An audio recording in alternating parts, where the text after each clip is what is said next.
খাবার খাবো না, করোনাকে শরীরে বাসা বাঁধতে দিব না। শিক্ষার্থী, আমি রাম স্যার আজ হাজির হয়েছি তোমাদের সামনে নবম দশম শ্রেণীর সাধারণ গণিতের 13.2 অধ্যায় নিয়ে। অধ্যায় শিরোনাম গুণোত্তর ধারা। তারা আমরা এখন মূল অধ্যায়ে ফিরে আসি। শিক্ষার্থী, তাহলে আমার আজকের অধ্যায়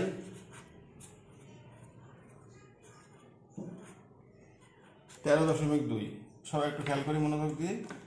আমার অধ্যায় 13.2। অধ্যায়ের নাম হচ্ছে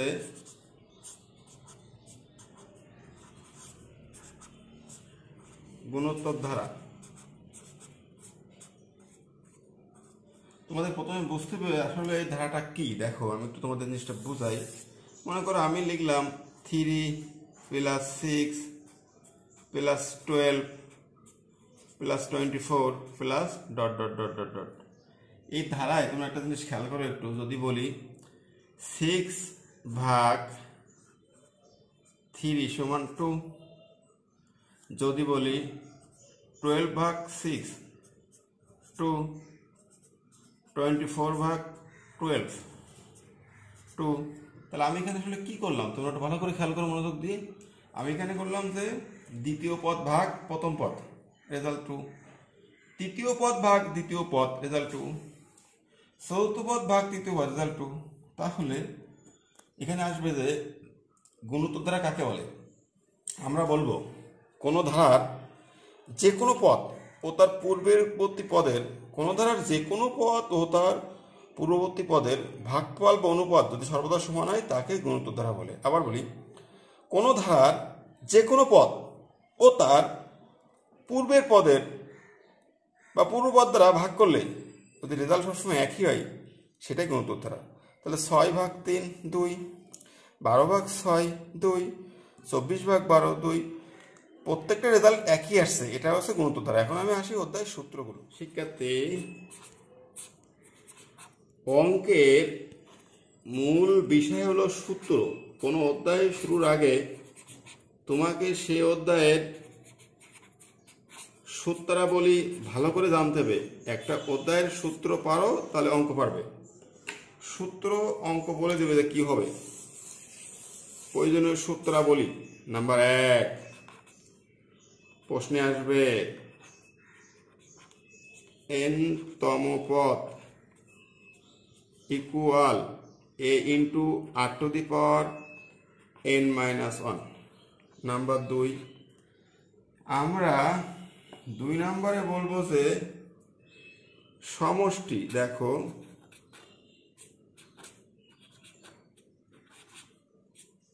সমষ্টির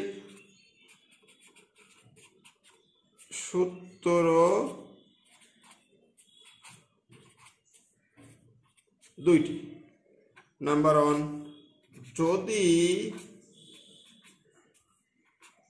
r is greater than 1 হয়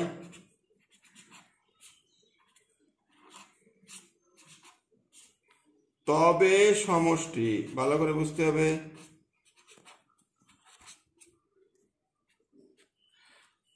আর কি আর হচ্ছে ওই যে ভাগ করে দেখালাম না, ওই ভাগটা হচ্ছে আর, ওটাকে বলে সাধারণ অনুপাত। তাহলে আর এর মান যদি 1 থেকে বড় হয় তাহলে সমষ্টি হবে কেমন। দেখো, আর এর মান 1 থেকে বড় হলে a ×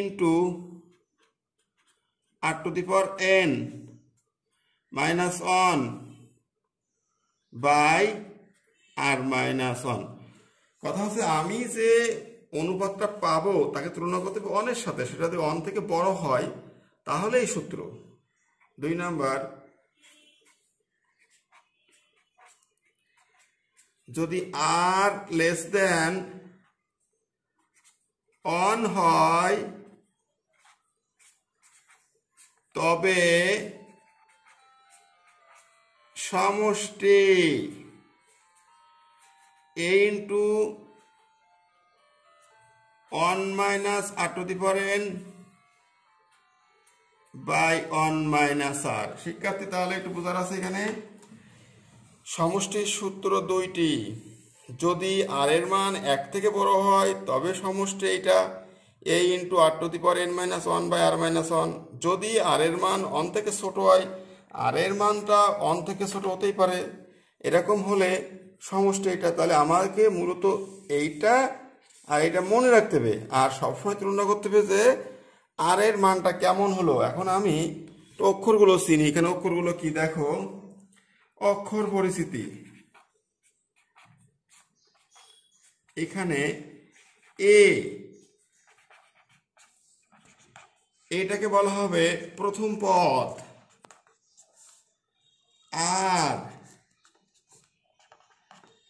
আর কে বলা হবে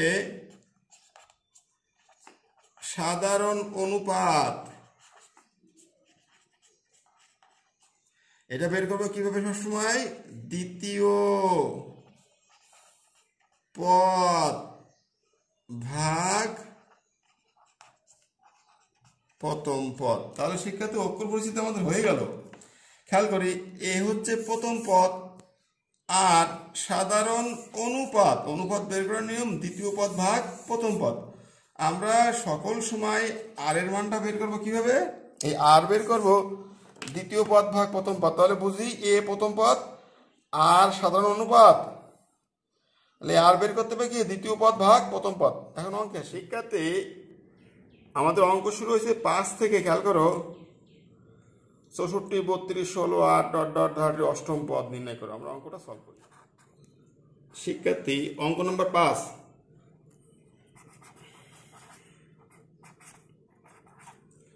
প্রদত্ত গুণোত্তর ধারা, এটা লিখতে হবে আমাকে প্রথমে। ধারাটা কত আছে দেখো, মূল বই থেকে আমরা লিখবো। সবাই মূল বইটা খোলো, 264 পৃষ্ঠা মূল বই, 264 পৃষ্ঠা।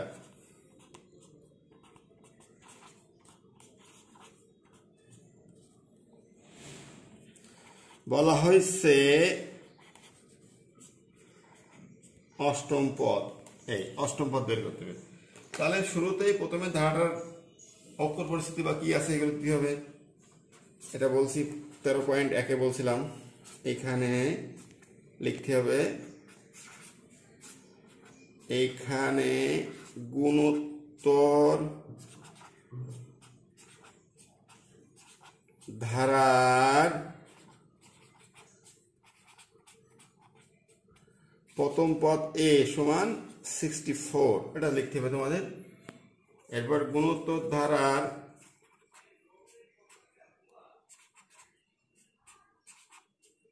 সাধারণ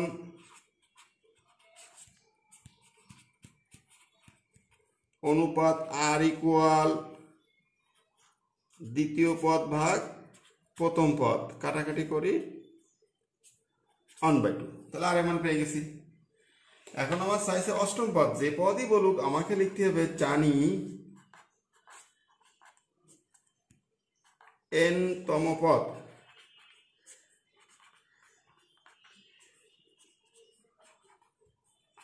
a into r to the power n minus 1 সূত্র, এটা আমি দেখায় আসছি একটু আগেই। এর মান 64, আর এর মান হাফ, অষ্টম পদ। তাহলে n এর মান 8 মাইনাস 1, 64 1/2 পাওয়ার 7, 64 ইন্টু 1 এর পর 7 করলে 1 আসে, 2 এর পর 7 করলে আসে 128। খেয়াল করি আমরা একটু মনোযোগ দিয়ে কাটাকাটি করব। এটা কাটলে হবে 1, এটা কাটলে 2, তাহলে ফলাফল কত আসছে আমার হাফ। এটাই আমার অ্যান্সার। আমি একটু অঙ্কটা তোমাদের আরেকবার বলি, সবাই একটু মন দিয়ে খেয়াল করে ভালো করে।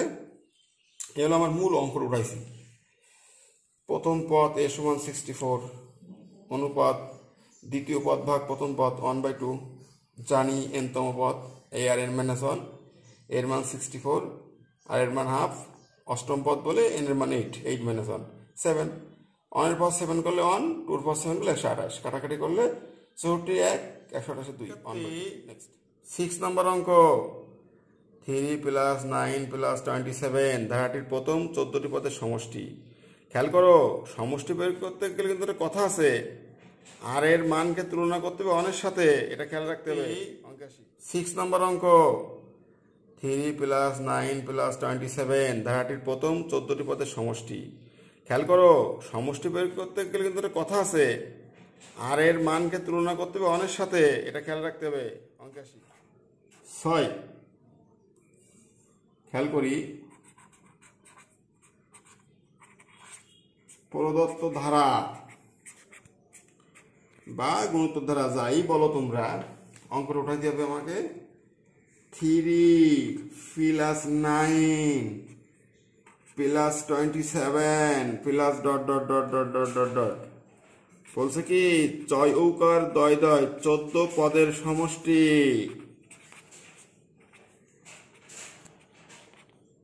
আজকে আমাকে ক্যামেরা হেল্প করছে সাদিক সাদমান, এসএসসি ব্যাস 20 A+ পাওয়া।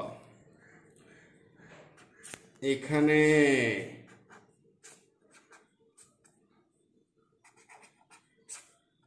আরো লেখা কমাই দিচ্ছি, এখানে প্রথম পদ a = 3,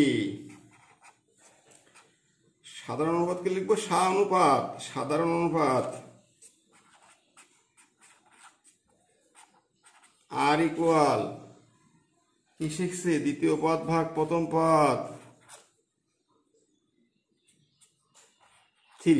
এখন একটা কথা আছে, দেখো আমি শিখাইছি যে সমষ্টি যদি চাই তাহলে অনুপাত যেটা পাবো এটাকে তুলনা করতে হবে অনের সাথে। এই যে 3, এই 3টা কি অন থেকে ছোট না বড়? অবশ্যই বড়। 3 অন থেকে বড়, তোমাকে এখানে দেখাতে হবে ইজ গ্রেটার দেন অন, মানে এই 3 অন অপেক্ষা বড়, এটা দেখাতে হবে। আচ্ছা, পরে লিখবো পদ সংখ্যা n 14টি পদ, তাহলে 14 পদ সংখ্যা 14। চাইছে কি সমষ্টি। দেখো, যেহেতু কি পেয়েছি এখানে, আর এর মান 3 অন থেকে বড়, মানে আর এর মান অন থেকে বড়, যেহেতু আর ইজ গ্রেটার দেন অন,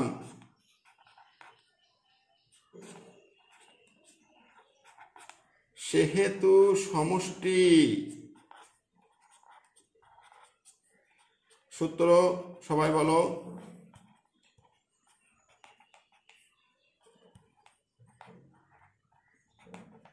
এই লিখছি, এখন মান পুট করব আমরা। এর মান 3, আর এর মানও 3, এন এর মান 14 -1 বাই 3 - 1। খেয়াল করো একটু সবাই, 3 পর 14 অনেক বড় মান আসবে, আমরা সেই মানটা দিব না, এরকম রেখে দিব। 3 পর 14 -1, আর নিচে আসবে কত, 3 থেকে 1 গেলে 2।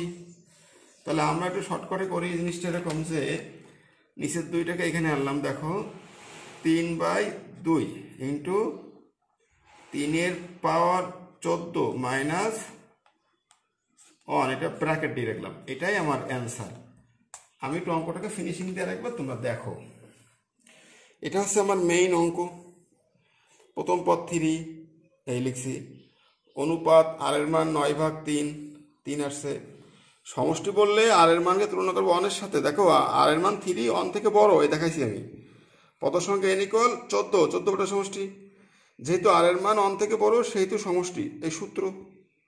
এর মান 3, আর এর মান 3, এন এর মান 14 -1, এভাবে ক্যালকুলেশন করতে করতে 3 পর 14 অনেক বড় মান আসে, আমি রেখে দিচ্ছি এরকম।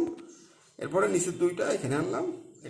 7 নম্বর অঙ্ক দেখো, 128, 64, 32 ধারাটির কোন পথ হাফ? কোন পথ হাফ হতে পারে যে কোনো পদ, 20 পদ, 30 পদ, আমরা এটা n তম পদ ব্যবহার। শিক্ষার্থী, 7 নম্বর অঙ্ক,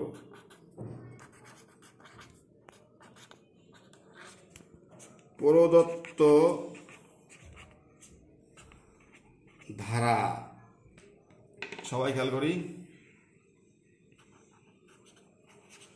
128 + 64 plus 32 plus dot dot dot ধারার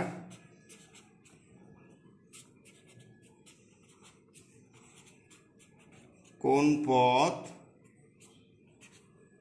হাফ? এই হলো প্রশ্ন। তাহলে সূত্রটা লিখতে হবে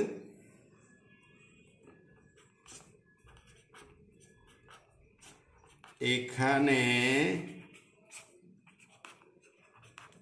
প্রথম পথ a ইকুয়াল 1 to 8 সাধারণ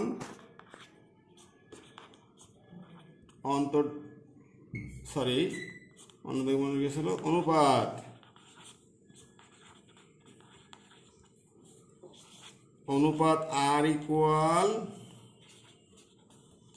দ্বিতীয় পদ ভাগ প্রথম পদ। এটা কাটাকাটি করলে কত পাচ্ছি? হাফ। আচ্ছা, এখন বলছে কোন পদ হাফ বলছে। ধরি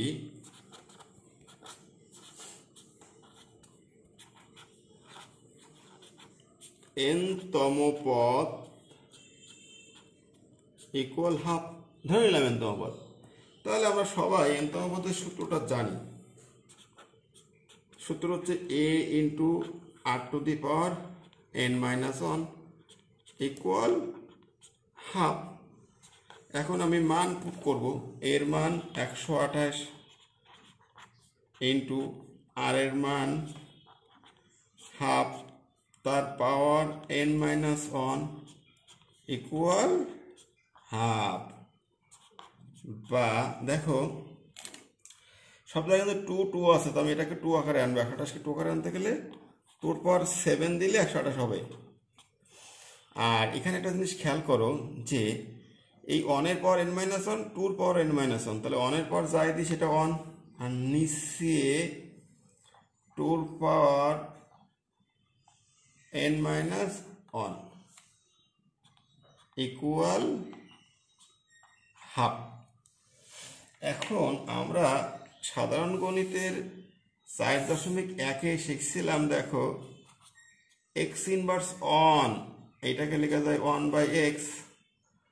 আবার এক্স এর পাওয়ার a বাই এক্স এর পাওয়ার b, বেস একই, ভাগ থাকলে পাওয়ারে পাওয়ারে বিয়োগ হয়, এই বিয়োগ।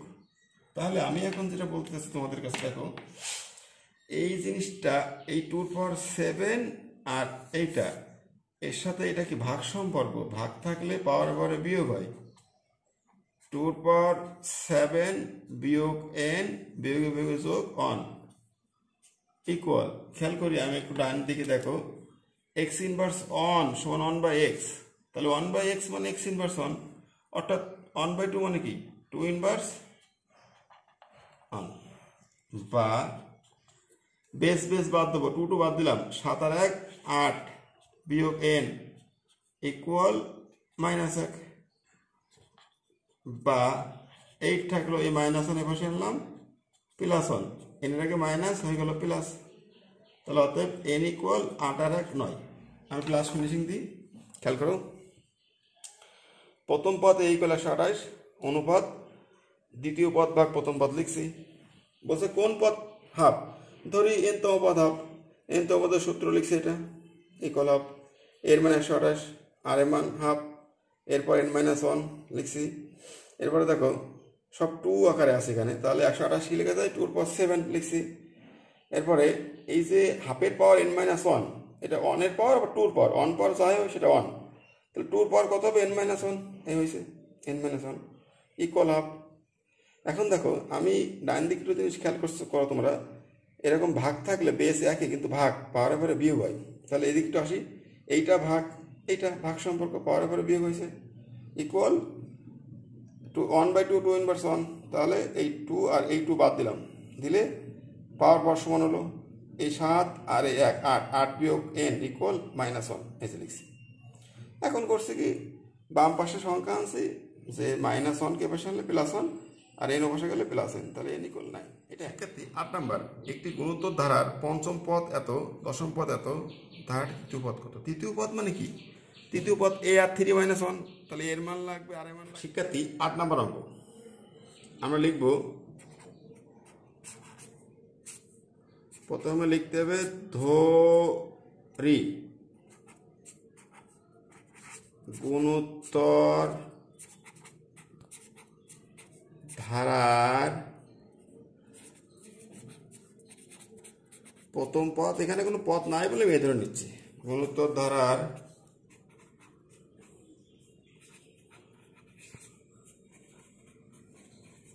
অনুপাত 8।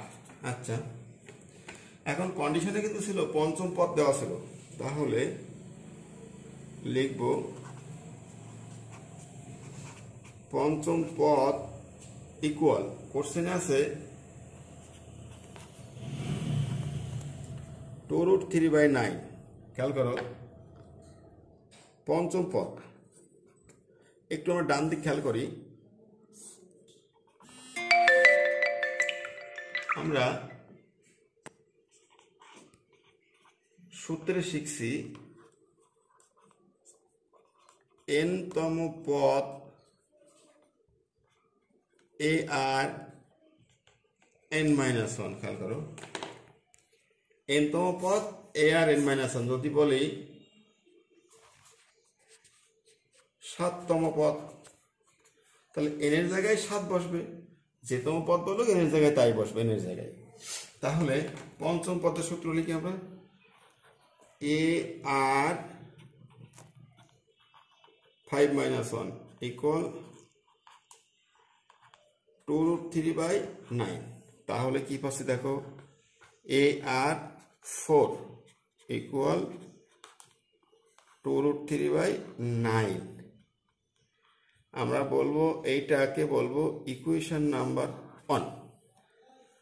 আবার এরপরে কি আছে,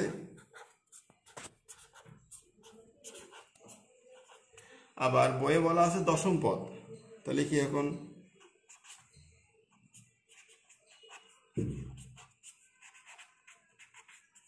দশম পদ বইয়ে দেওয়া আছে 8√2/81, এটা দেওয়া আছে। এখন শিক্ষার্থী আমরা যেটা করবো, তো দশম পদের সূত্র আমরা ইজি লিখতে পারি এ আর 10-1 ইকুয়াল 8√2/81,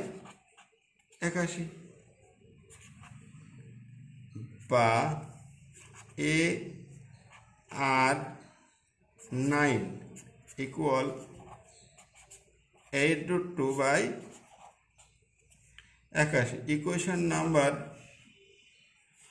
2। এখন দেখো আমরা ইকুয়েশন পাইলে কিন্তু যোগ বিয়োগ করার চেষ্টা করি, তবে এখানে যোগ বিয়োগ হবে না, কারণ এ আর 4 সমান সামথিং, এ আর 9 সমান সামথিং। যদি ভাগ করি তাহলে এ কেটে যায় কিন্তু। তাহলে এখন করবো কি, 2 নম্বরকে 1 নম্বর দ্বারা ভাগ করবো। লিখি দেখো 2 নংকে 1 নং দ্বারা ভাগ করে, খেয়াল করো শিক্ষার্থী, 2 নং কে 1 নং দ্বারা ভাগ করে। ভাগের নিয়ম কি দেখো, ভাগ বলতে এরকম যে 2 এর বাম ভাগ 1 এর বাম, বাম সাইড ভাগ বাম সাইড, ডান সাইড ভাগ ডান সাইড, মানে বাম বাম ডান ডান। শিক্ষার্থী তাহলে কি হলো, বাম বাম ভাগ ডান ডান। বাম লিখি এ আর 9 এ আর 4 ইকুয়াল, ডান আছে কত, 8√2/81, 2√3/9। এখন দেখো আমরা কিন্তু জানি যে এ কাটলাম, বেশ একই, ভাগ থাকলে পাওয়ার পরে বিয়োগ হয়, 9 বিয়োগ 4 5, আর এরপর 5, ভাগ থাকলে গুণে উল্টে যায়, 8√2/81 ইন্টু 9/2√3, উল্টে গেছে, কাটাকাটি হবে, কিছু অংশ কাটবে আমাদের, কেমন, 81 কাটলে 9, 2 কাটলে 4, তাহলে কি পাচ্ছি, বা r⁵ ইকুয়াল 4√2/9√3, বা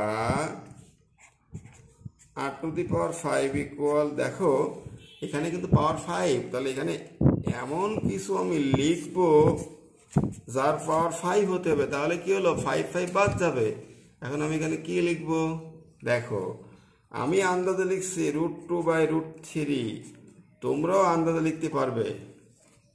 এখন একটু ব্যাখ্যা আসি আমি একটু সাইডে, তোমরা খেয়াল করো যে দেখো √2/5 এর অর্থ কি, √2 5 বার গুণ না, 5 বার গুণ করি, 1 বার, 2 বার, 3 বার, 4 বার, 5 বার। খেয়াল করি √2 গুণ √2 কত হবে, √2 স্কয়ার, √2 গুণ √2 কত হবে, √2 স্কয়ার, আর শুধু √2 রয়ে গেল। তাহলে কত আসে, √2 কেটে গেলে 2, √2 কাটলে 2, সাথে আছে √2, তাহলে 4√2 পেলাম। কি করে পেলাম, যে √2/5 এইটা করে পেলাম, মানে √2 কে 5 বার গুণ করলে 4√2 হয়েছে। এখন এখানে দেখো √3 কে 5 বার গুণ করো, তোমরা দেখবো অবশ্যই 9√3 হবে, তাহলে 4√2/9√3 পেলাম। এখন আমি যেটা শর্টকাটে লিখছি, কোনো অঙ্কে এই ধরনের অঙ্কে দেখবো যে এই পাশে যে পাওয়ারটা আছে সেই পাওয়ার এই পাশে আনতে হবে, লিখলাম, লেখার পরে যেটা রুট থাকবে কোন নিচে, রুটের যতটুকু থাকবে শুধু সেইটুকু লিখবা, লিখি আরটুকু এই 49 লিখবা না, অটোমেটিকই মিলে যাবে, কারণ √2 কে 5 বার গুণ করলে এটা হতেই হবে, √3 কে 5 বার গুণ করলে এটা হতেই হবে, ইজিলি হয়ে গেল। এখন গুণ করা তোমার এই সাইডে দেখাইছি, এটা তোমার দরকার নাই, এটা অটোমেটিক ক্যালকুলেশন হয়ে গেছে, এটা তোমার দেখাতে হবে না, তুমি শুধু এরকম লিখবে। এখন করবো কি, দেখো পাওয়ার বাদ দাও, আর ইকুয়াল কি পেলাম, √2/√3, আমি কিন্তু আর এর মান পেলাম। তাহলে এইসব মান আমি কেন বের করতেছি, আর এর মান কেন, আমার অঙ্কে তৃতীয় পদ চাইছে, তৃতীয় পদ মানে কি, a আর 3 - 1, তাহলে এর মান লাগবে, আর এর মান লাগবে, আমি মাত্র আর এর মান পেলাম, এখন পাবো এর মান। তা আমরা করবো কি, আর এর মান 1 নম্বরে বসাবো, লেখো আর এর মান, শিক্ষার্থী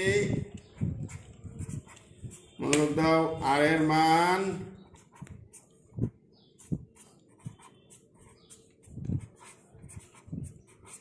1 নম্বরে বসিয়ে, 1 নম্বরটা কি ছিল, জয়া ভিডিও দেখছে মনে হয় সুন্দর করে, জয়া তুমি বলো তো, তুমি তো প্রায় ভিডিও দেখো, 1 নম্বর কি আছে, হ্যাঁ ঠিক বলছো, জয়া বলছে যে ar⁴ ইকুয়াল 2√3/9, গুড। বা আমাদের উদ্দেশ্য এর মান বের করা, তাহলে লিখবো a ইন্টু, আচ্ছা ইভাত বলো, ইভাত তো খুব ভালো ভিডিও দেখে আমার ভিডিও, আর এর মান কত ইভাত, কত পেলাম, হ্যাঁ গুড, √2/√3 পেয়েছি, গুড বয়। এর পাওয়ার 4 ইকুয়াল 2√3/9, বা a ইন্টু, তোমরা একটু মনোযোগ দিতে হবে ভালো করে, অনেকের এই হিসাবটা কত কষ্ট হয়, √2/4 কত হবে, এত কিছু করার দরকার নেই, সবাই একটু ক্যালকুলেটর দেখি আমরা। দেখো আমার √2/4 না, আমি √2 লিখবো, এই দেখো রুট সাবসি এই 2, দেখছো এর পাওয়ার এই কত, 4 ইকুয়াল কত আসছে 4, দেখছো, √2/4 করলে 4, একইভাবে √3টা চাপি আমরা একটু, √3 এই পাওয়ার চিহ্ন 4 9, তাহলে এটা এখন আমরা লিখবো √2/4 করলে 4 আর √3 করলে 9, হিসাব নিকাশ শেষ, 2√3/9। এখন বা a ইকুয়াল, এই দেখো এই মানটা গুণ সম্পর্ক ওপাশে দিয়ে ভাগ হয়ে যাবে, 2√3/9 ভাগ 4/9, এই গুণ থাকলে ভাগ হয়ে যায়, বা a ইকুয়াল 2√3/9 গুণ, এটা উল্টে দাও, 9/4, 4 মানে 4, 9 কাটলাম, 2 দিয়ে কাটলে 2 থাকে। তাহলে এই ইকুয়াল কত পাচ্ছি? √3/2। আমরা কাঙ্ক্ষিত জায়গায় চলে আসছি। এখন লাস্ট পার্ট, বোর্ডের ডান দিক খেয়াল করো সব, আমি ডান দিকে লিখে শেষ করে দিই, বোর্ড আর মুছবো না। প্রশ্নে বলছে তৃতীয় পদ, লিখি তৃতীয় পদ। এই তৃতীয় পদ সূত্র কি? এ আর 3 - 1 সূত্র, এ আর 2, এর মান এইমাত্র পেলাম √3/2, আর এর মান একটু আগে বের করে রাখছি, আর এর মান বের করে রাখছি কত? √2/√3 এর স্কোয়ার দিলাম। এখন কি করব? √3/2 ইন্টু রুট স্কোয়ার কেটে যাবে, তা 2/3, এই টু কাটলাম, কি থাকলো? √3/3। একটু আগে দেখাচ্ছি √2 ব্যবহার কেমন, যে একটা 3 কে ভাঙলে লেখা যায় 2টা √3। এই কারণ √3 স্কোয়ার 3 হয়, এইটা কাটলাম, রেজাল্ট কি থাকছে? 1/√3। এটাই আমার অ্যান্সার। তাহলে অ্যান্সার কত পেলাম? 1/√3। তবে অঙ্কটা ভালো করে প্র্যাকটিস করো, পারবে। শিক্ষার্থী, তাহলে অবশ্যই তোমরা ফ্রিজের কোনো খাবার খাবে না, এই ধরনের খাবার বর্জন করবে, আর ভালো থাকবে এবং অঙ্কগুলো প্র্যাকটিস করবে। সামনে আবার ক্লাসে দেখা হবে, ততক্ষণ ভালো থাকো, আর আমার ছোট্ট মেয়েটার জন্য সবাই দোয়া করবে।